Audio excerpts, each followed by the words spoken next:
Este gráfico que estamos viendo corresponde a la evolución del dólar oficial desde en lo que va del año. Llamamos dólar oficial al que marca el Banco Central o la autoridad económica, que en realidad tiene como finalidad atender a las necesidades del comercio exterior. No es un dólar fácilmente transable. De hecho, a no ser a los que le encuentran la vuelta para hacer lo que se llama el puré, o sea, comprar dólares oficiales y poderlos vender por otros mercados, pero en general eso es muy difícil, hay que tener muchos conocimientos y muchos contactos. En general el público no puede llegar a este tipo de dólar. Es el que utiliza para hacer lo que se llama el dólar solidario, agregándole un 30% de impuestos, o sea, encareciéndolo. Vemos que desde enero está teniendo una pendiente constante, o sea, prácticamente se ha movido en una línea recta y que arroja una variación desde el comienzo de año del 16%. O sea, ha subido en estos primeros 5 meses y medio un 16%. El otro dólar, que este sí era transable con bastante asiduidad, ahora quedó reducido a operaciones más puntuales, es el denominado contado con liquidación, que se consigue a través de operatoria combinada de compra de o venta de bonos, en general bonos, y a su vez una operación opuesta contra divisas, con lo cual el activo, el bono o la acción, si alguien lo quiere hacer con acciones, se transforman meramente en un pasamano para transformar dólares en pesos o pesos en dólares. Este activo ha llegado a valores máximos en mediados de mayo, a valores de 126 pesos contado con liquidación, y ahora, después de algunas medidas que tomó el Banco Central, ha logrado reducir su cotización, cerrando el viernes pasado en 109 pesos. A su vez tenemos otro tercer valor de dólar, que es el dólar blue, el dólar de marginal, que obviamente durante mucho tiempo sirvió de referencia, durante muchos años, a la evaluación del dólar. Esta es la variación del dólar blue contra el contado con liquidación desde comienzos de año. Acá tenemos que distinguir tres etapas.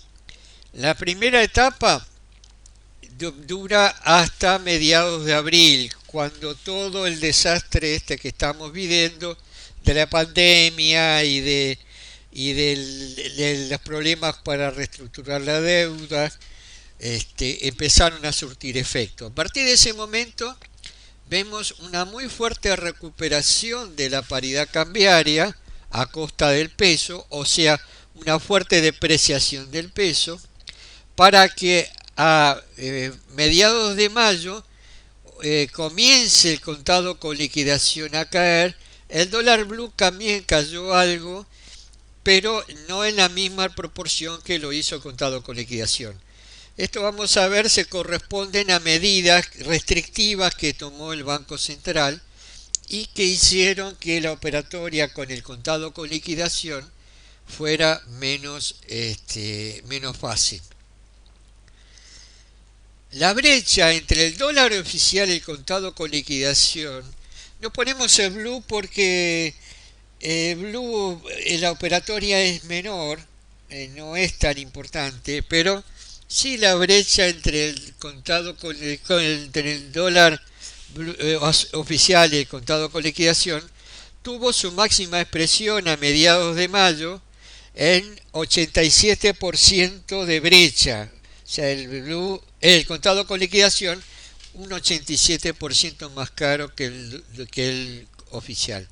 Y a partir de las medidas restrictivas que aplicó el Banco Central, llegamos al 58% de brecha. Es decir, que quien compre dólar oficial y lo pueda vender contado con liquidación, tiene un margen de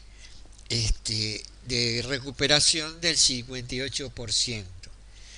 Obviamente esto es antes de impuestos, del 30% de impuestos.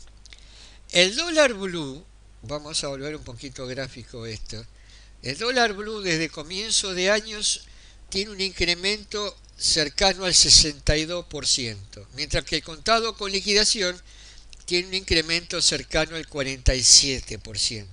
Recordemos que habíamos visto que el oficial se había incrementado un 16%. Este tema que me gustaría que analizáramos con detalle es interesante. ¿Por qué? Porque plantea una cuestión que es bastante importante de tener presente. Hay tres variables dentro de la enorme cantidad de variables que se manejan en la economía, pero hay tres variables que en la economía son, sobre todo en la Argentina, son importantes. La inflación, primero la tasa de interés, la inflación y la paridad cambiaria. Esas tres variables deberían interactuar entre sí. De hecho, las autoridades económicas y las monetarias manejan esas variables tratando de, mediante una, tratando de corregir otras. Entonces, ¿qué pasó? Cuando se instaló el dólar oficial o el dólar restrictivo, ya había perdido tanta importancia la estructura de tasas de futuro de dólar. Pero ahora vuelve a tomar importancia debido a la aparición de operaciones con dólar link y a la posibilidad de analizar qué sucede entre la expectativa de futuro de dólar y la tasa de interés y la inflación. Veamos, este dólar 69.45, si bien no es el dólar oficial, el A3500, se le parece mucho. Este dólar está regulado en cierta medida por la autoridad monetaria. Es el Banco Central el que determina el valor del A3500. En cambio, los ajustes de futuro los determina el mercado, porque son los operadores que, tomando posiciones en distintos vencimientos, asumiendo posibilidades de que haya o no haya devaluación, hacen que se estire el margen que hay el spread que hay entre los ajustes y el dólar, que podríamos llamar el dólar contado, dólar spot, no confundir con el contado, el dólar cable, ¿no? El dólar spot, para hacerlo más claro. Entonces, ¿qué sucede? A los distintos vencimientos del futuro tenemos distintos valores de ajuste, o sea, distintos valores de cierre. Esto genera una tasa directa entre la fecha de operación y la fecha de vencimiento, y una tasa nominal anual que justamente se consigue anualizando las tasas directas.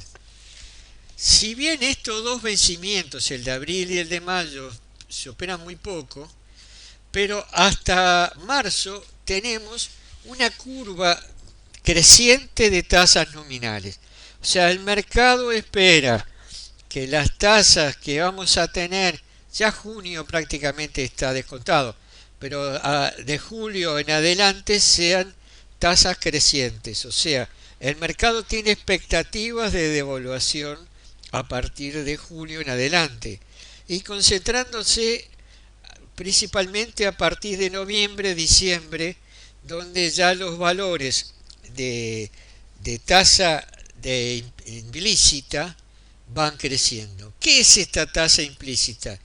Es la tasa que se obtendría si en vez de operar contado, operáramos futuro. Quiere decir de que si nosotros postergamos, entre comillas, comprar a 69.45 y decidimos pagar diciembre del 2020, estaríamos asumiendo un costo de un 51% de tasa. En vez de comprar a 69,5, lo compramos en 89. Acá tienen ustedes el detalle de lo que les decía. Vemos que hay poca variación en los vencimientos de posiciones de abril y mayo del año que viene, que la concentración se produce hasta marzo aproximadamente. Esto genera una curva. Esta es la curva semanal de estas tasas nominales. Fíjense que esta curva negra o gris oscura corresponde a la semana anterior, a la del 5 de junio, y esta curva corresponde a la semana actual.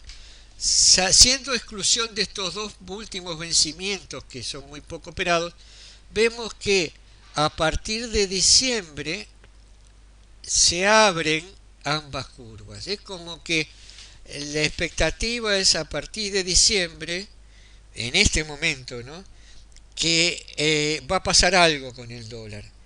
Puede ser noviembre o diciembre. Con lo cual, esto alienta a las operaciones con dólar link.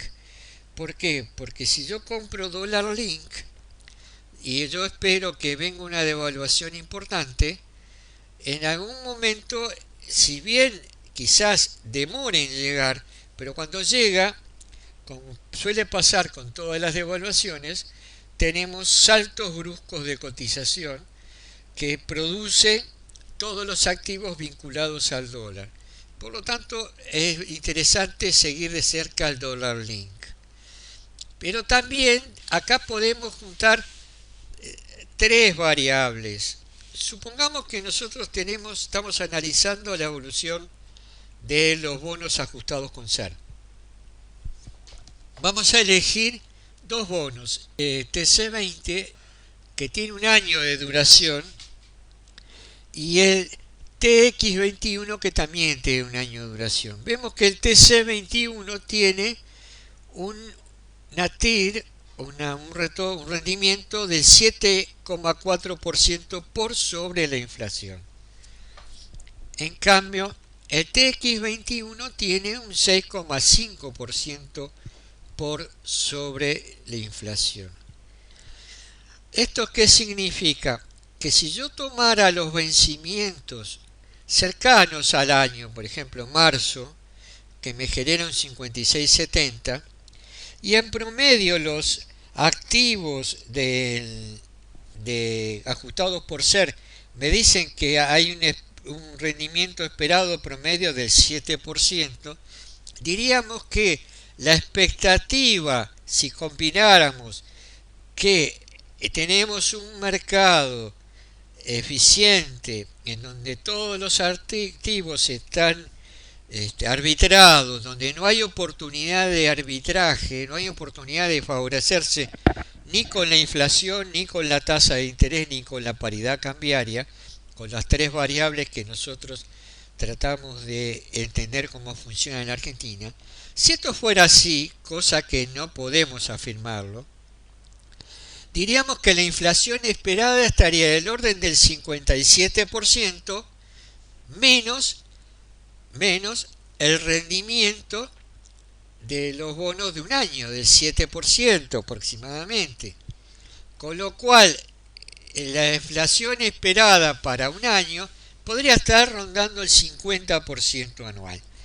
Este arbitraje, si fuera real, si fuera posible, si estuviéramos en un mercado eficiente en donde las reglas no estuvieran limitadas por decisiones arbitrarias de las autoridades, podríamos utilizar este tipo de especulaciones o expectativas para medir la potencial evolución de activos o para evaluar cuál de esos activos está caro o cuál está barato, si existiera algún desarbitraje entre ellos.